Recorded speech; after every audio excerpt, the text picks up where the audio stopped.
Assalamualaikum and good evening to Madam Masniza and my fellow friends. We are from Group 3.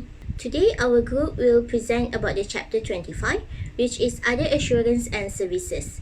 This chapter primarily focuses on audit of historical financial statement, prepared in accordance with applicable accounting standard. It also deals with assurance and non-assurance services, both traditional and emerging that CPA firms offer. There are 8 learning objectives from this chapter. First is to understand the levels of assurance and evidence requirement for review and compilation services. Second is describe special engagement to review interim financial information for the public companies. Third is distinguish AICPA attestation standard from auditing standard and know the type of management to which they apply. Fourth is understand the nature of web trust and sys trust assurance services. Fifth is to describe engagement to report on internal control at the service organization. Sixth is describe special engagement to attest to prospective financial statement. 17th is describe agreed upon procedure engagement. And lastly is describe other audit and limited assurance engagement related to historical financial statement. For the first objective, I will explain about the review and compilation services. Many non-public companies have their financial statement reviewed or compiled by a CPA instead of having them audited. The standard for compilations and review of financial statement, called the Statement on the Standard for Accounting and Review Services, is issued by the Accounting and Review Services Committee of the AICPA. The committee has authority equivalent to the Auditing Standard Board for services involving unaudited financial statement of non-public companies.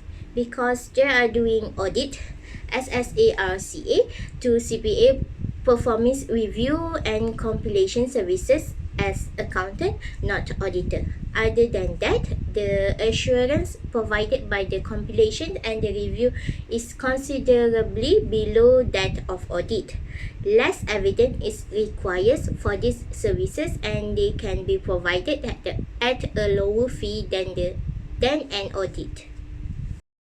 For illustration figure 25.1, it is about the relationship between the evidence accumulations and assurance attained. The difference in evidence accumulations and level of assurance for audits, review and compilations. The amount of evidence and assurance need for each engagement is not defined by the professions and therefore depends on the accountant's judgment.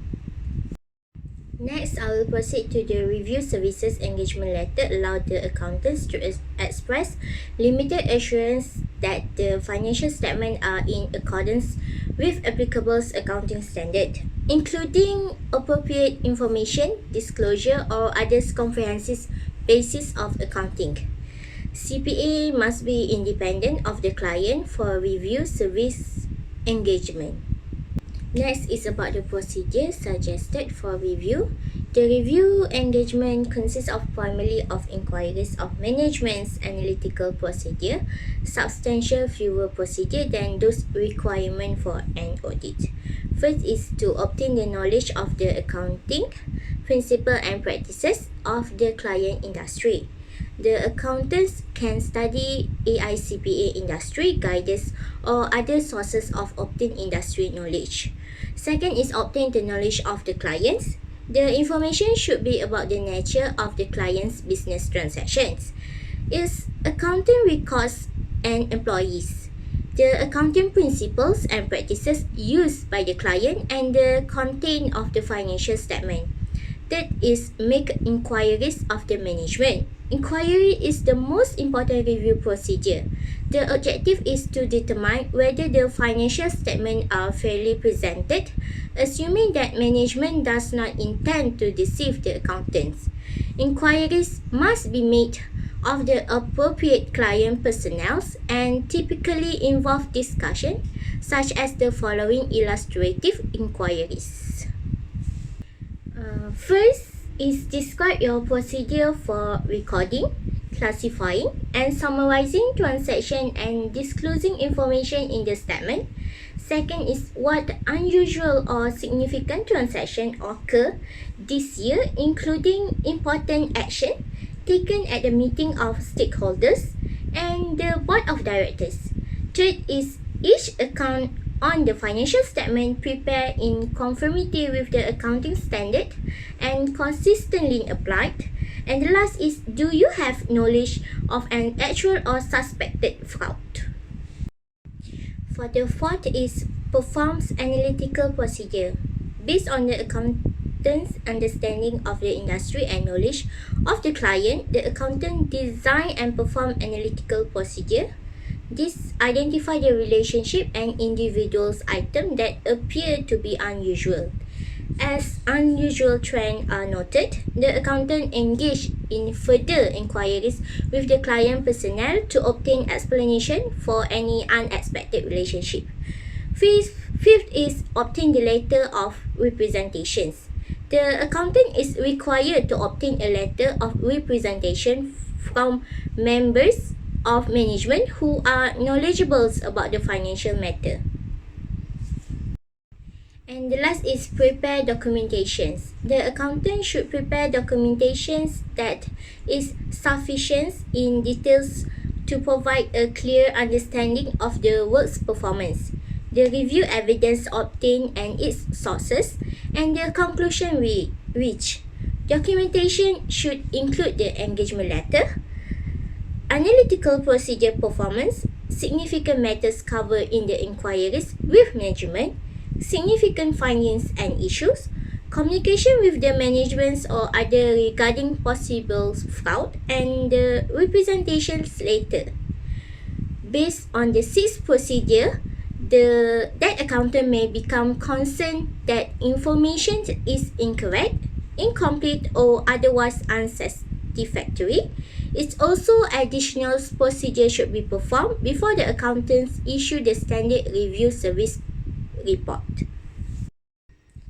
Here is an examples of the review report when the accountant has completed a review engagement and decided that no material changes to the financial statement are needed. In addition to the required report title, the standard review report includes 4 paragraphs that include the following. First is similar to the audit report. The first paragraph explicitly notes that the accountant has conducted a review and identifies the entity or period of financial statement subject to the review. The first paragraph also includes a statement that our review primarily consists of analytical procedure and inquiries and is substantial less in the scope than an audit. Second is the paragraph specific to the management is responsible for the preparations and fairness of the financial statement for designing, implementing, and maintaining internal control relevant to the financial reporting. For the third paragraph, notes that the accountant's responsibility is to conduct a review of management's financial statement in accordance with the SSA-RCS, that those standards require the accountant to perform procedure to obtain limited assurance that there are no material modifications that should be made to the financial statement. Fourth is express limited assurance in the forms of negative assurance that we are not aware of any material modifications that should be made to the accompanying financial statements in order for them to be conformity with the applicable accounting standard. The date of the review report should be the date on which the accountant has accumulated review evidence sufficient to provide a reasonable basis for the report conclusions. Failure to follow applicable accounting framework, the works must be modified. The report should be disclosed the effect of the department as determined by management or the accountant review procedure. Compilations of service engagement letter defined in SSA RCS as one in which accountant prepare financial statement and present them to a client or third party without providing any CPA assurance about those statements. The CPA is not required to be independent to perform a compilations, and financial statement can be issued without additional disclosure such as footnotes. When accountants submit financial statements and expect them to be used by the third party, they are required to at least issue compilation record that accompanies the statement. Next is about the requirement for compilations does not absolve accountants for responsibility, as they always responsible for exercising due care in performing all duties. In a compilations engagement, an accountant must accomplish the following. First is establish an understanding without the client in a written engagement letter about the objective of the engagement, types and limitations of the service to be provided, the financial statement, and descriptions of the report if a report is to be issued. Second is possess knowledge about the accounting principle and practices of the client industry. Third is know the client, including the nature of its business transaction, accounting principles and practice used by the client, and content of its financial statement. The knowledge can be less than that for a review. Fourth is make inquiries to determine whether the client information is satisfactory. Fifth is read and compile the financial statement and be alert for any obvious omissions or errors in arithmetics and it is applicable for accounting standard. Sixth is prepare documentations in sufficient details to provide a clear understanding of the work's performance. Accountant does not have to make other inquiries or performance other procedure to verify information provided by client personnel. But if they become aware that the statements are not fairly presented, they should obtain additional information. If the client refuses to provide the information, the accountant should withdraw from the compilation engagement. Form of report SSA/RCS define three types of compilation reports. The use of each depends on whether management elects to include all the required disclosure with the financial statement and whether the accountant is independent. First is compilation with the full disclosure. Compilations of this type require disclosures in accordance with the accounting standard. Second is compilations that omits substantially all disclosure. Figure 25.4 show the appropriate wording that accountant add after the conclusion paragraph of the standard compilation report when the accountants compile this statement without disclosure. In these examples, management has also elected not to present the statement of cash flow. This type of compilations is acceptable if the report indicates that the lack of disclosure and the absence of disclosures is not to the CPA's knowledge undertaken with the intent to mislead user. Typically, this type of statement is used primarily for the management purposes. Compilations without independence. A CPA firms can issue a compilation report with full or omitted disclosure even if it's not independent of the clients as defined by the Code of Professional Conduct. When the accountant lacks independence, an additional paragraph must be added as the last paragraph of the report that stated we are not independent with respect to Williams Company. For all three types of compilations report, the following elements are also required. First, a report titles that say accountant's compilation reports. Second is the date of the accountant's report is the date of completions of the compilations. Third is each page of the financial statement compiled by the accountant should state see accountant's compilation report. Fourth, if the client fails to follow accounting standard, the auditor must include the same modifications in the compilations report that are used in a review report. That's all for me. Thank you. Next, I will proceed to the next presenter. Assalamualaikum. My name is Noor Asyikin. So I will be the next presenter of this group.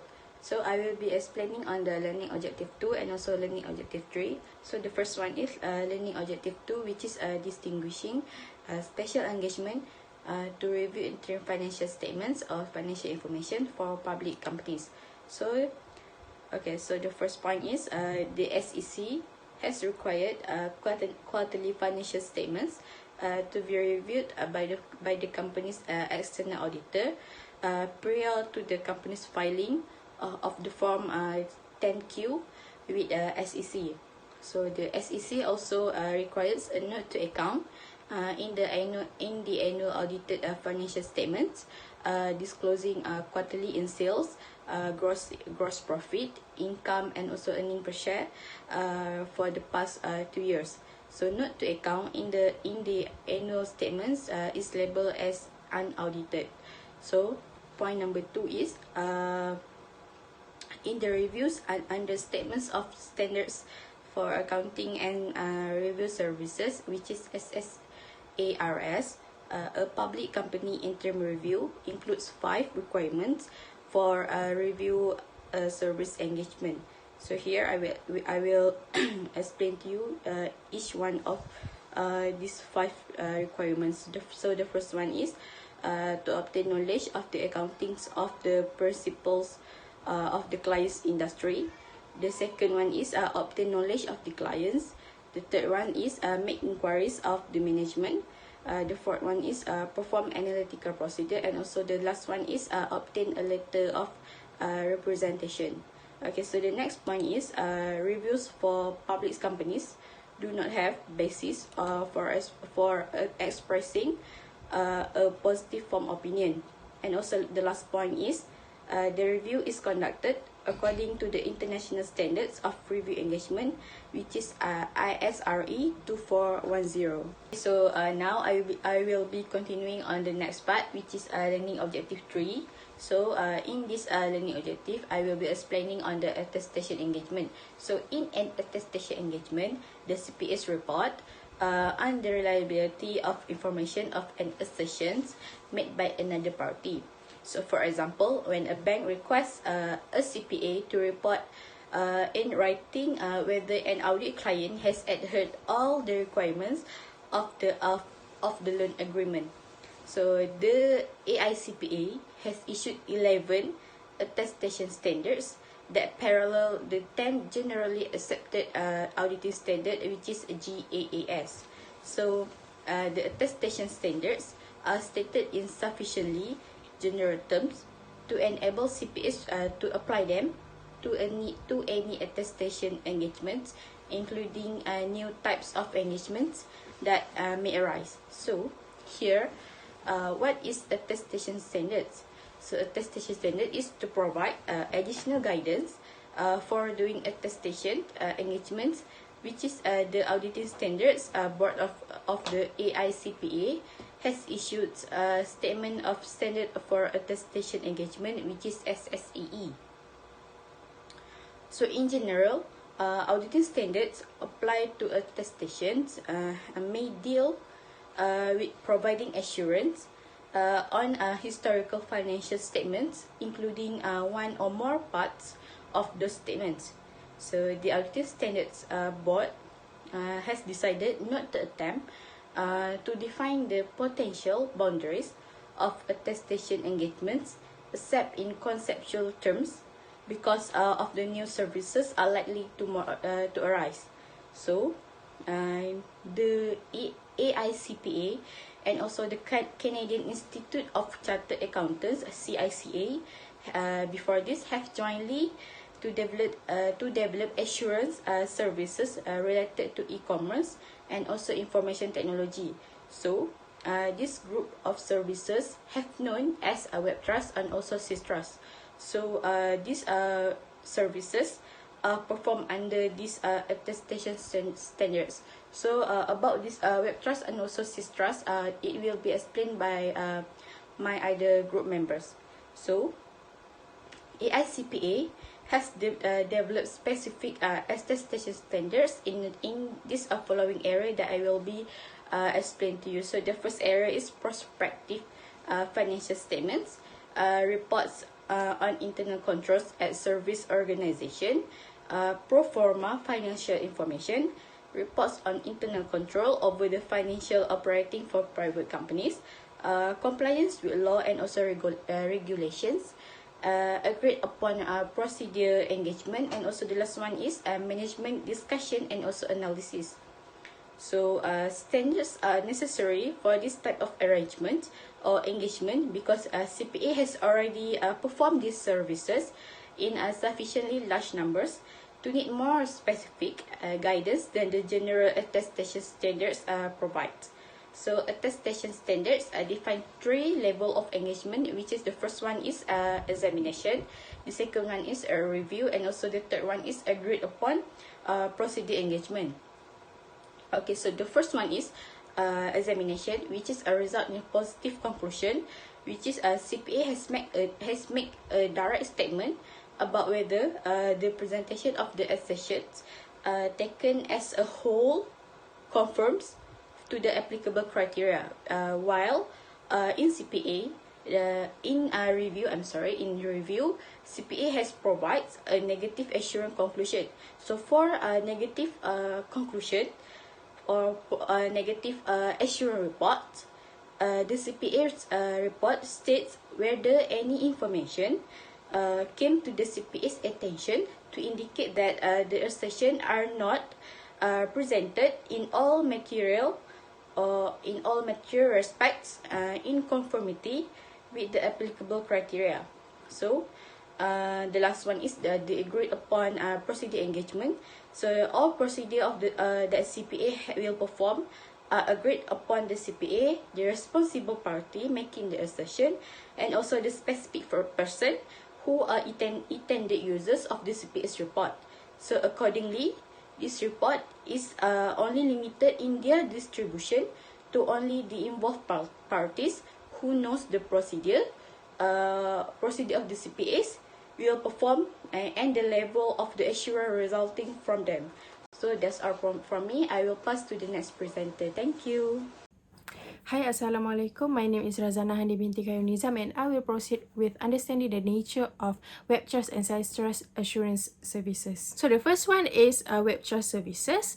The client engage a CPA to provide reasonable assurance that a company's website complies with certain trust services principle and criteria for one or more aspect of e-commerce activities. So basically, there are 5 trust services principles. The first one is security, which ensuring that the system is protected against unauthorized access. The second one is availability, which ensuring that the system is available for operation and use as committed or agreed.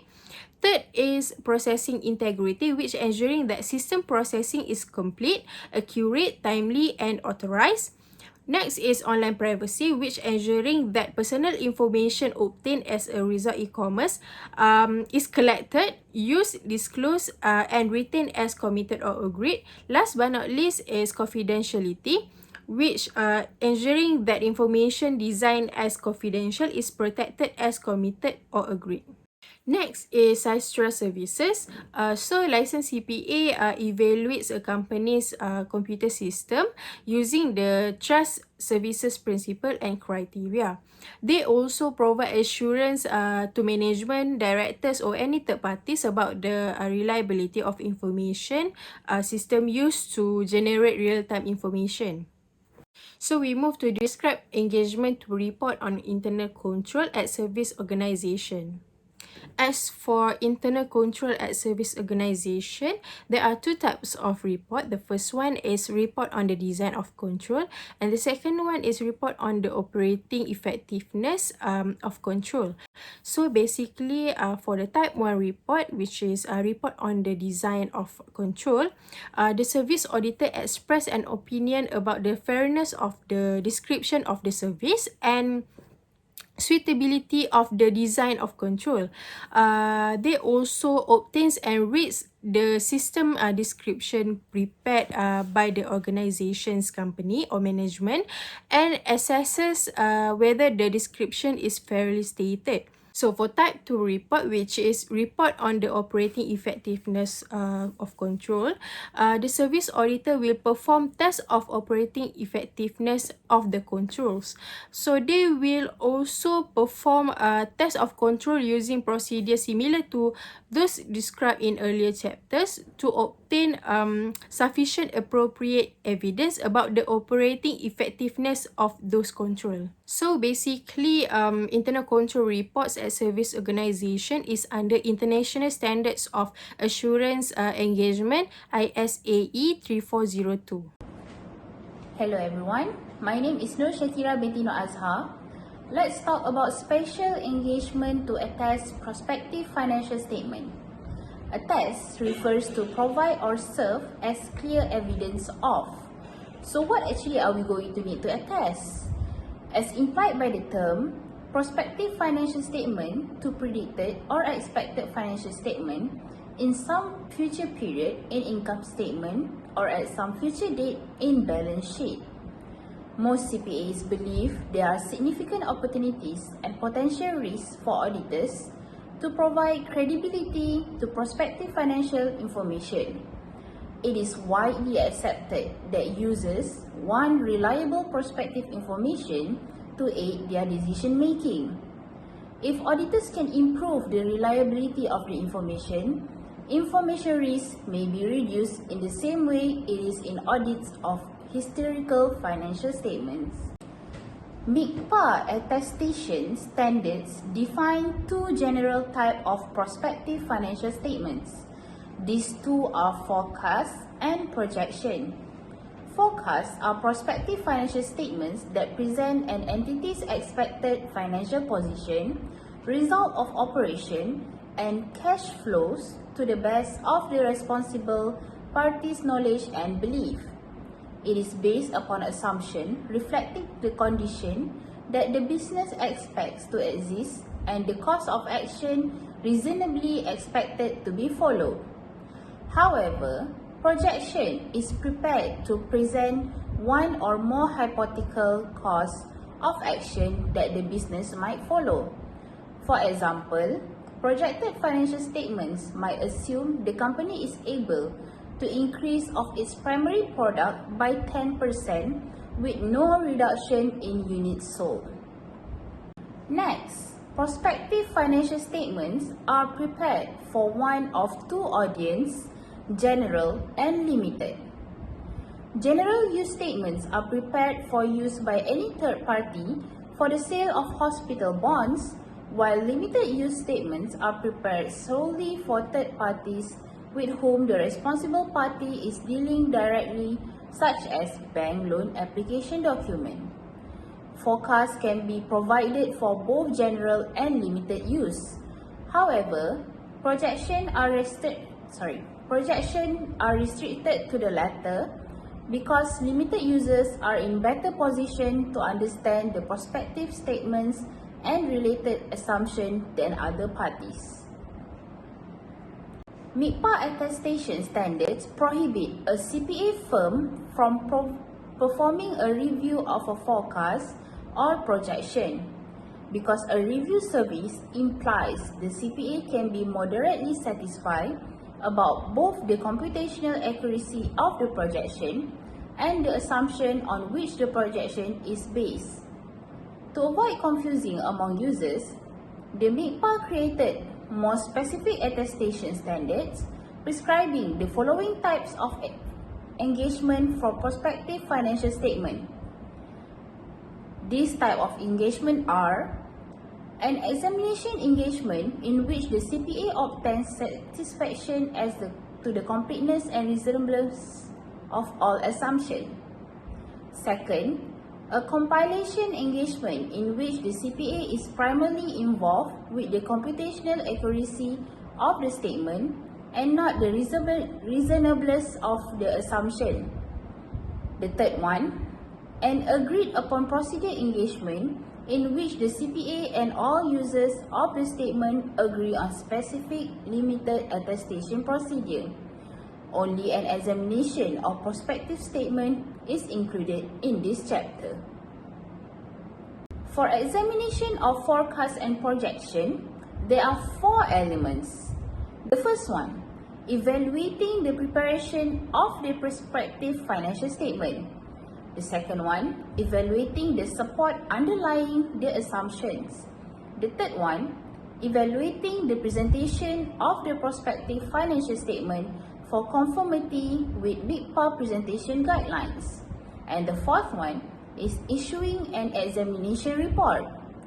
These elements are based on accumulating evidence about the completeness and reasonable of the underlying assumption as disclosed in the prospective financial statements. That's all from me. Thank you. Hi, my name is Mohd Syazwi. I will present about describes the agree upon procedure engagement. Okay, for the introduction is the chartered accountant is engaged by the clients to issue a report of actual findings based on the specific procedures performed on the financials or other informations, and no assurance is expressed. Okay, next part is the agree upon procedure is non-assurance engagement involve the auditors in performing certain procedures concerning individual item of the financial data.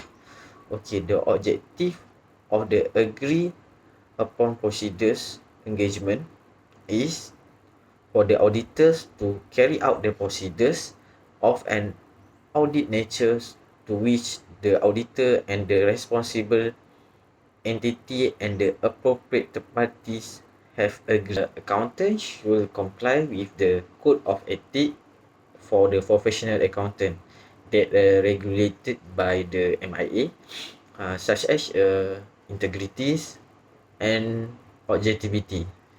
Okay, for the next part is the term of the engagement. The auditor should ensure that is a clear understanding between the client and the auditor regarding the agreed upon procedure and the condition of the engagement. For example, is the clear engagement letter. Okay, we move to the next part is the documentation. The auditor should document matters which are important in the providing evidence to support the report of the factual finding. Okay, we move to the procedures, and the evidence can be related with the agree upon procedure engagement. First is inquiry and analysis. Second, recomputations and comparisons. Third is observations and the obtaining confirmations. And the lastly is depend on what has been agreed with the clients. Okay, for the reporting, the report of an agree upon procedure engagement need to describe the purpose, and the agree upon procedure of the engagement is in sufficient detail to enable the reader to understand the nature of the extent of the work performed. That's from my point. I will pass to the next presenter. Assalamualaikum and hi, I am Nurul Amirah binti A.Hamzah, and I will describe other audit and limited assurance engagement related to historical financial statements.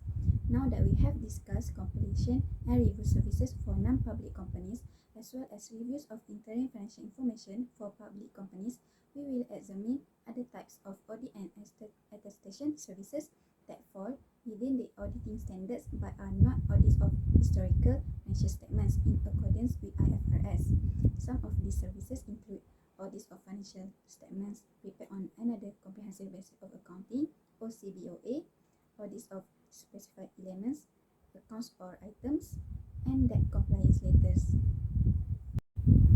First of all, what is other comprehensive basis of accounting?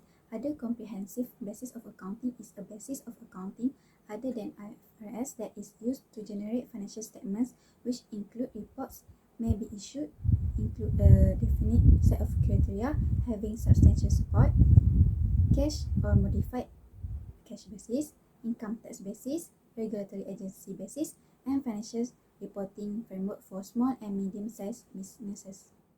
First, financial statement prepared using definitive criteria having substantial support in accounting literature that the preparer applies to all material items appearing in the statements. For example, a price level basis of accounting.